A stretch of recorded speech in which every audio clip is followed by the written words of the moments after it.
할렐루야. 저는 여러분과 함께 사도행전 17장을 통하여서 그리스도의 심장으로 살라라는 제목으로 하나님 말씀 증거하도록 하겠습니다.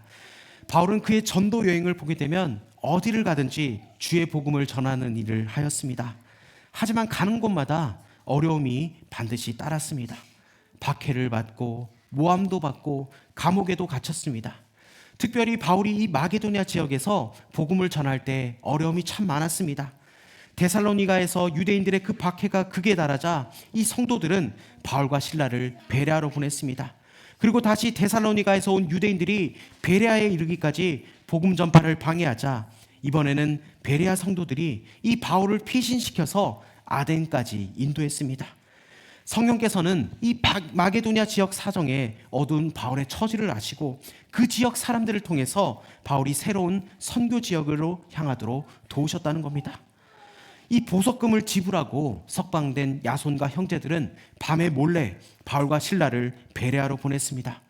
바울 일행은 잠도 자지 못하고 유대인의 이 박해를 피해서 밤길을 걸어서 데살로니가를 떠나서 베레아를 향했습니다. 이 베레아는 데살로니가에서 남서쪽으로 약 90km 떨어진 곳입니다. 이 베레아에 도착한 이 바울과 실라는 그곳에서 복음을 전하기 위해서 회당에 들어갔습니다. 이 바울에게는 그리스도의 심장이 있었습니다. 이 그리스도의 마음이 있었기 때문에 그들에게 복음을 증거했던 겁니다. 오늘 말씀을 통해서 이 바울이 품었던 그리스도의 심장, 그 마음이 베레아에서 아덴에 어떻게 나타났는지 살펴보기를 원합니다. 먼저 그리스도의 심장으로 살아가기 위해서는 말씀에 준비된 마음을 가져야 한다는 겁니다. 말씀에 준비된 마음을 가지라. 우리 본문 11절 말씀을 한번 읽어보도록 하겠습니다. 11절입니다. 시작.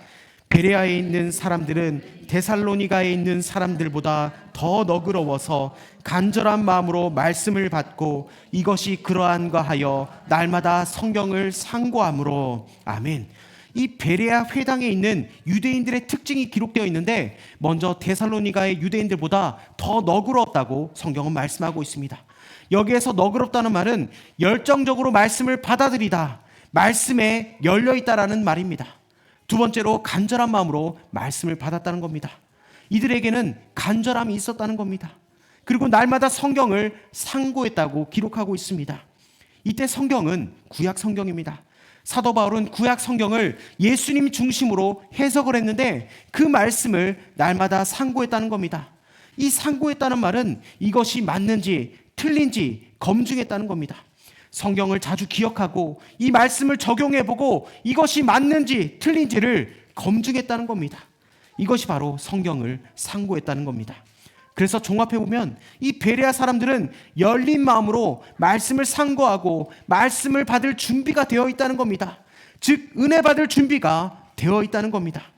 그래서 교회에 올 때도 오늘 하나님께서 나에게 어떤 말씀을 공급해 주실지 그것을 기대하며 간절한 마음으로 사모함으로 주님 앞에 나오는 저와 여러분 되길 주의 이름으로 축복합니다. 이것이 바로 준비된 마음이라는 겁니다. 여러분 말씀을 전하러 가보면 사나운 사람이 있고 너그러운 사람들이 있습니다. 여러분 사나운 사람들에게 말씀을 전하면 말씀이 튕겨져 나옵니다. 그런데 너그러운 사람들을 만나면 말씀이 빨려 들어갑니다. 그래서 너그러운 사람들을 만나면 말씀을 전하는 사람들이 참 행복하다는 겁니다. 여러분 여기 앉아 계신 여러분들이 바로 말씀에 너그러운 사람들 되길 주의 이름으로 축복합니다. 누가복음 10장에 보면 예수님께서 70인의 전도대를 파송하셔서 2명씩 짝을 지어서 각 마을로 보냅니다.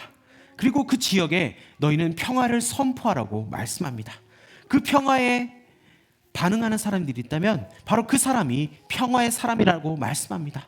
A man of peace. 그 준비된 사람이 결국 그 마을에 진입해서 그 복음을 진입하는 통로가 된다는 겁니다. 여러분 그런 인물이 누가 있습니까? 빌립보에서 루디아가 그런 역할을 감당했습니다. 그리고 데살로니가에서는 누가 그 역할을 감당했습니까? 야손이라는 사람이 그 역할을 감당했습니다.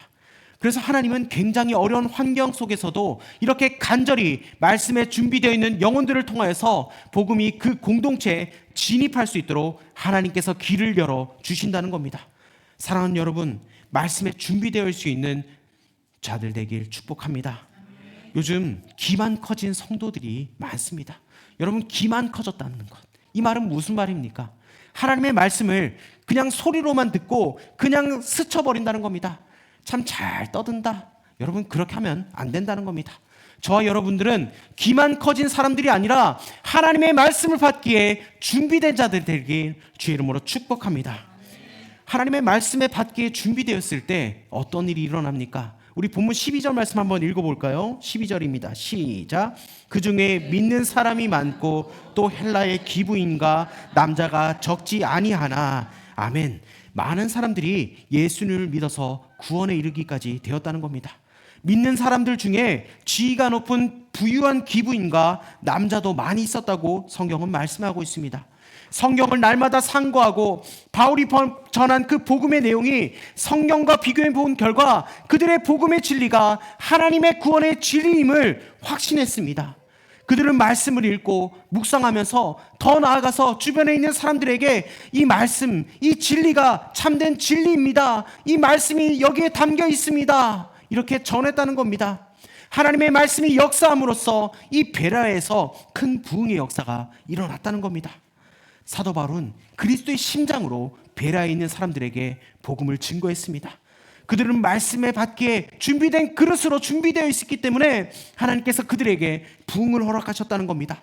우리의 삶 가운데서도 말씀을 받기에 준비된 자로서 하나님의 축복의 통로가 될 수 있는 저와 여러분 되길 주의 이름으로 축복합니다. 두 번째로 그리스도의 심장으로 살아가기 위해서는 믿음을 지켜야 합니다. 믿음을 지키라. 우리 본문 13절과 14절 한번 읽어보도록 하겠습니다. 시작. 데살로니가에 있는 유대인들은 바울이 하나님의 말씀을 베레아에서도 전하는 줄을 알고 거기도 가서 무리를 움직여 소동하게 하거늘 형제들이 곧 바울을 내보내어 바다까지 가게 하되 실라와 디모데는 아직 거기 머물더라. 아멘. 이 데살로니가에 있는 유대인들은 바울이 하나님의 말씀을 베레아에서도 전한다는 소식을 듣고 그곳에 사람들을 보내어서 소동을 일으켰습니다.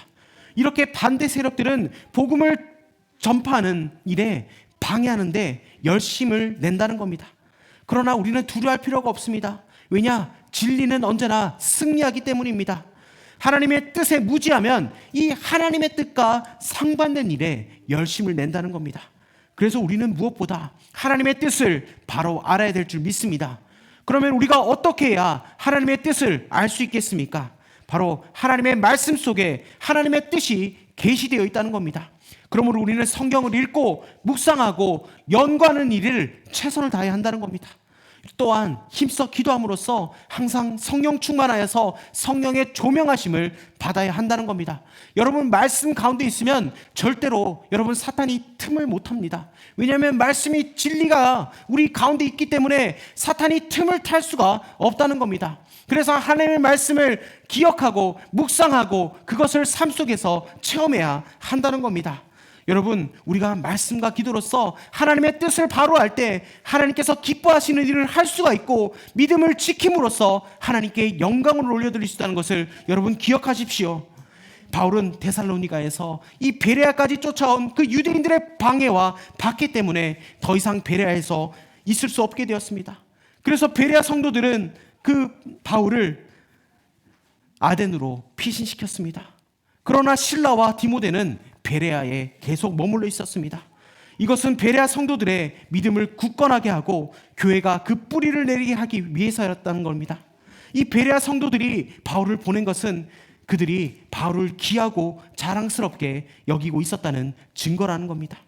이처럼 우리가 복음을 증거할 때 믿음으로 받아들여서 구원받는 사람들도 많지만 반대로 배척과 박해가 다가오고 있다는 겁니다. 하지만 그럴 때 우리가 낙심하고 좌절할 필요가 없습니다. 그럴 때일수록 더욱더 하나님의 말씀으로 믿음을 지킬 수 있는 저와 여러분 되기를 원합니다. 기도와 찬송으로 하나님 앞에 더욱더 나아갈 수 있는 저와 여러분 되기를 원합니다. 여러분 하나님의 일을 할 때는 원수 마귀가 언제나 방해하기 때문에 여러분 그런 상황이 있을 때 더욱더 예수 그리스도의 이름으로 물리치기를 바랍니다. 여러분 사탄 마귀는 절대로 우리에게 긍정적인 마음을 주지 않습니다. 어떻게 하면 우리의 마음을 낙심시키고 좌절시키고 염려를 주고 불안을 주는 것이 바로 사탄 마귀가 하는 짓이라는 겁니다. 여러분, 사도 바울과 그 일행들이 복음을 증거할 때, 여러분, 이 사람들은, 이 데살로니가에 있는 예수를 박해하는 이 사람들은, 여러분, 이 사도 바울이 이 베레아에까지 와서 복음을 증거하는데 거기까지 쫓아와서 방해하고 있지 않습니까? 여러분, 잘못된 열심은 그릇된 열심을 나타낸다는 겁니다. 여러분, 우리가 이럴 때일수록 정신을 차리고 더욱더 하나님의 말씀을 분별하며 나아갈 수 있는 저 여러분 되길 원합니다. 그리하여서 우리는 모든 결과를 하나님께 맡기고 우리는 최선을 다해서 주의 일을 하고 믿음으로 전진해 나가서 그리스도의 심장으로 살아갈 수 있는 저와 여러분 되길 주의 이름으로 축복합니다. 세 번째로, 그리스도의 심장으로 살아가기 위해서는 긍휼히 여기는 마음을 가져야 한다는 겁니다. 긍휼히 여기는 마음을 가지라. 우리 본문 15절과 16절을 한번 읽어보도록 하겠습니다. 시작. 바울을 인도하는 사람들이 그를 데리고 아덴까지 이르러 그에게서 실라와 디모데를 자기에게로 속히 오게 하라는 명령을 받고 떠나니라. 바울이 아덴에서 그들을 기다리다가 그 성에 우상이 가득한 것을 보고 마음에 격분하여. 아멘. 이 바울은 아덴에 이르자 안내해준 성도들에게 실라와 디모데를 속히 자기에게로 보내달라고 부탁을 했습니다. 이는 바울이 아덴을 이 복음 전파의 전략적 중심지로 보았고, 이곳에서 복음을 전하기 위해서는 실라와 디모데의 도움이 필요했기 때문입니다. 이 아덴은 현재 그리스도의 수도 아테네입니다. 당시에는 헬라 문화의 중심지였다는 겁니다. 최고의 학문과 철학, 예술로 유명한 곳이 바로 이 아덴이었습니다.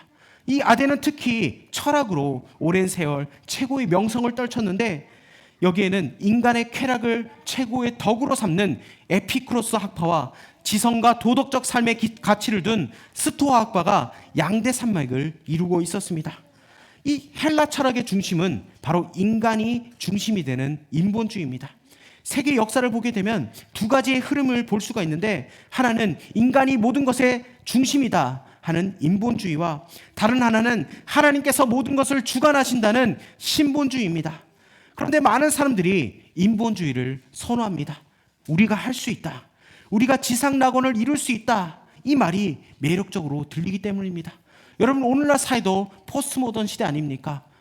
너 소중해, 너만 잘하면 돼, 너가 최고야. 여러분, 이것이 바로 오늘날의 가치관입니다. 인간이 이 땅에서 이상적인 낙원을 건설할 수 있다고 생각하고 시작된 것이 바로 공산주의입니다. 여러분, 이 공산주의의 이론은 참 그럴듯해 보입니다. 모든 사람들이 평등하게 잘 살게 된다고 하니까 얼마나 이상적입니까? 그래서 빈부격차가 심한 나라들이 그 이론을 받아들여서 공산화되었습니다. 여러분, 북한을 보십시오. 처음에는 북한이 잘 살았습니다. 그런데 지금을 보십시오. 북한의 그 참담한 현실을. 여러분, 러시아도 마찬가지입니다. 여러분, 러시아에 가면은 가장 인기 있는 한국 음식이 뭔 줄 아십니까? 초코파이입니다. 초코파이 그 하나로 그 사람들은 그 추운 날을 열량을 때웁니다. 그것을 정말 이렇게 주식처럼 먹는 것이 바로 초코파이입니다. 여러분, 인본주의 그리고 이 공산주의, 이 인간의 힘으로는 지상낙원을 이룰 수가 없습니다. 오직 예수 그리스도를 주인으로 모실 때 이 땅의 천국이 이루어질 줄 믿습니다. 이 당시에 모든 사람의 의식과 사상과 삶을 구체적으로 지배하고 있었던 두 가지 기둥은 쾌락과 새로운 지식이었습니다. 우리 본문 21절 말씀 한번 읽어볼까요? 시작. 모든 아덴 사람과 거기서 나그네 된 외국인들이 가장 새로운 것을 말하고 듣는 것 이외에는 달리 시간을 쓰지 않음이었더라. 아멘. 그래서 이 사람들은 쾌락과 새로운 지식으로 날마다 채워나갔다는 겁니다. 이들이 얼마나 허무한 행동을 했냐면, 그 도시에 파르테논 신전에 도시 인구보다 더 많은 우상들을 모셔놓고 날마다 우상 숭배를 하면서 온갖 음행한 일들을 벌였다는 겁니다. 이러한 아덴의 실태, 우상이 가득한 것을 보고 바울의 마음이 격분할 수밖에 없었다는 겁니다. 그래서 16절 마지막에 바울의 마음이 격분했다, 이렇게 기록을 하고 있습니다. 이 마음이 격분하다는 말은 헬라어로 파룩시노라는 말입니다. 파룩시노. 이 파룩시노에서 의학 용어인 피브라이얼, 이 경련과 발작을 일으키다라는 단어가 파생되었습니다. 당시에는 이 파룩신호가 일정하게 유지된 분노라는 뜻으로 사용되었습니다. 그러니까 사도 바울이 그 우상으로 가득한 도시 아덴을 바라보면서 한 번만 발작을 일으키듯이 분노한 것이 아니라 분노가 일어났는데 그것이 일관성 있게 유지되었다는 말입니다. 이 파룩신호라는 단어를 구약시대 때 어떻게 사용하였냐면 바로 질투하는 하나님, 이것을 나타낼 때 파룩신호라는 단어를 썼습니다. 그러니까 이 질투하는 하나님은 언제 이 단어를 썼냐? 우리 인간이 우상 숭배를 할 때 하나님께서 질투하시는 하나님, 이 단어를 사용했다는 겁니다. 그러니까 분노라는 말과 질투라는 말이 이 헬라 사람들의 사상 속에서는 동의어였다는 겁니다. 이 질투와 분노가 똑같은 단어로 사용되었다는 겁니다. 그러면 사도 바울은 왜 질투했겠습니까? 왜 질투했습니까? 이 바울이 볼 때는 아덴의 신전에서 행해지는 이 경배와 영광이 마땅히 하나님께 드려져야 하는데, 이들은 하나님께서 인간을 창조할 때 인간에게 부어준 그 예술성과 문학성과 창조적 은사들이 우상들에게 바쳐지는 것들에 대한 안타까움 때문에 이렇게 마음이 분노하고 질투를 했다는 겁니다. 바쿠스라는 신, 주피터, 머큐리, 비너스, 다이아나, 이런 헛된 것들의 애정과 헌신, 경배와 영광이 쏟아 부어지는 것을 보고 이것에 대한 분노와 질투를 느꼈다는 겁니다. 여러분, 이것이 바로 사도 바울의 질투였습니다. 그리고 더 나아가서 이 질투의 참된 의미는 사도 바울이 그 우상이 가득했던 그 도시를 바라보면서 주체할 수 없는 하나님의 마음을 느꼈다는 겁니다. 여러분, 사도 바울은 1차 전도, 2차 전도 여행을 통해서 너무나 힘든 일들을 겪었습니다. 매를 맞기도 하고 고문당하기도 하고 감옥에 가기도 하고 배척당하기까지 했습니다. 똑같은 우리와 인간의 성정을 가진 사람이었기 때문에 때로는 이 모든 것을 피하고 싶었을 겁니다. 그런데 이 아덴에서 잠시 쉴 수 있는 상황에도 불구하고 그의 눈과 마음을 뒤집으며 놓은 것이 천지사방에 깔렸다는 겁니다. 그 우상들이 있는 것을 보고 마음을 놓지 못했다는 겁니다. 아덴을 보면서 하나님의 마음이 이 사도 바울의 가슴 속으로 밀려 들어왔기 때문입니다. 바로 하나님의 긍휼함을 느꼈던 겁니다. 여러분, 우리가 어떤 일을 하든지 어떤 생각과 판단을 하든지 내 속에 긍휼함으로 한 영혼을 불쌍히 여기고 그를 향하게 되면 그것은 오래갈 수가 없습니다. 자기 긍휼이 식어지면 그것으로 끝나버리기 때문입니다. 여러분, 우리가 내 힘으로 주의를 하려고 하면 여러분, 그것이 내 열심이 끝나버리면 그것은 식어버립니다. 그래서 오래 할 수가 없다는 겁니다. 그래서 하나님의 마음으로, 하나님의 마음이 긍휼함으로 내 속에 밀려들어와야 한다는 겁니다. 이것이 바로 행동의 근거와 판단 기준이 되어야 한다는 겁니다. 오늘 이 시간 하나님의 긍휼하심이 회복되기를 축복합니다. 하나님은 이 아덴 도시 사람들이 마땅히 창조주이며 통치자이신 하나님께 돌려야 될 그 영광을 엉뚱한 것에 돌리고 경배하고 힘을 쏟자 질투했습니다. 이 파룩신호라는 단어는 바로 질투하는 하나님의 심정이 바울의 마음속에 밀고 들어왔다는 겁니다. 그래서 견딜 수 없는 마음으로, 긍휼한 마음으로 이 도시를 돌아다니면서 사람들과 변론을 했다는 겁니다. 철학자들을 만나고 거리의 사람들을 만나고 유대인들의 회당에 들어가서 그들과 날마다 쟁론하고 변론을 했습니다. 즉, 하나님을 대신해서 하나님의 마음으로 그들과 싸웠다는 겁니다. 사도 바울은 이 하나님의 감정, 하나님의 마음이 속으로 밀려 들어와서 자기가 겪게 될 그 고난을 뒤로 한 채 하나님의 긍휼하심을 입은 채 이 아레오바고 법정에 서서 열변을 토하게 된 겁니다. 오늘 이 시간 나의 연약한 조건과 상관없이 하나님이 밀고 들어오는 이 파룩신호의 긍휼하심의 역사가 오늘 우리 가운데 있기를 소원합니다. 바울이 아덴에서 품었던 그 분노와 감정이 자신의 것이 아니었던 것처럼 하나님의 그 마음이 우리 속에 이입되기를 원합니다. 하나님의 긍휼하심이 우리 가운데 나타나길 원합니다. 여러분, 우리도 이 하나님의 긍휼하심으로 여러분 이 땅을 바라보기를 원합니다. 저는 이 말씀을 준비하면서 이 파룩신호, 우리의 삶 가운데 어떤 것들이 일어날까? 여러분, 우리 보면 정말 헛된 우상들을 섬기는 것들이 너무나 많습니다. 저는 정말 이 말씀을 준비하면서 그런 생각을 해봤습니다. 이 사람들이 정말 진리를 모르기 때문에 여러분, 사람들이 술을 마시지 않습니까? 여러분, 우리나라의 카드값의 대부분이 여러분 술값이 그 비중이 크다고 합니다. 여러분, 이 사람들이 진리를 모르기 때문에 술을 퍼마시고 하지 않습니까? 그 사람들에게 진리를 전해줄 때, 그 사람들이 하나님의 말씀을 할 때, 여러분 그 술값을 정말 그 선교지에 보내면은 하나님 얼마나 기뻐하실까요? 여러분, 우리 가운데 여러분 주위에 술꾼들 많지 않습니까? 그들에게 좀 복음을 전했으면 좋겠습니다. 그들에게 아직까지 헛된 우상들을 섬기고 있지 않습니까? 제가 어제 서울에 있는 친구와 전화하면서 그런 얘기를 했습니다. 우리 주위에 정말 그 가난한 영혼들이 너무나 많다. 가난한 성도들이 너무나 많다. 옛날에 교회를 다녔는데 지금 다니지 않는 사람들이 너무나 많다. 그런데 그들의 삶을 보게 되면은 너무나 마음이 아프다는 겁니다. 하나님을 떠나서 그들이 행복할 것 같지만 그렇게 불행한 삶을 살고 있는 사람들이 너무나 많다는 겁니다. 그래서 그 친구는 자기 차를 팔았습니다. 복음을 증거하기 위해서 팔았겠죠.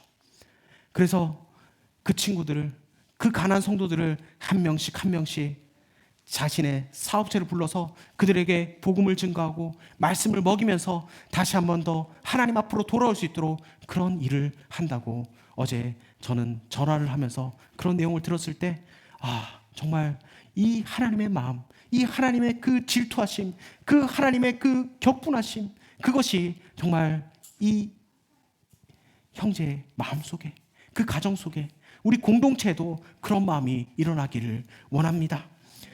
여러분, 저 죽어가는 영혼들, 아직 우리 주위에 예수님을 몰라서 허덕거리는 그런 영혼들, 이 파룩신호의 영성이 그리스도의 심장으로 살아가길 원하는 우리에게 하나님의 긍휼하심으로 나타나기를 원합니다. 여러분, 우리는 하나님의 자녀입니다. 우리가 먼저 믿지 않았습니까? 그렇다면 이 받은 것을 여러분, 아직까지 예수님을 알지 못하는 자들에게 증거하며 나아갈 수 있는 저와 여러분 되길 원합니다. 말씀을 마무리합니다. 이 사도 바울은 수없이 고통과 어려움 속에서도 그리스도의 심장을 가지고 살았습니다. 우리에게도 그리스도의 심장으로 살아가기를 원합니다. 하나님의 말씀에 준비된 마음으로 여러분 살아갑시다. 그리고 어떤 어려움 속에서도 믿음을 잃지 맙시다. 그리고 파룩신의 영성으로 하나님의 긍휼함으로 아직 예수 그리스도를 모르는 자들에게 주의 복음을 증거하며 나아갈 수 있는 저와 여러분 되길 주의 이름으로 축복합니다.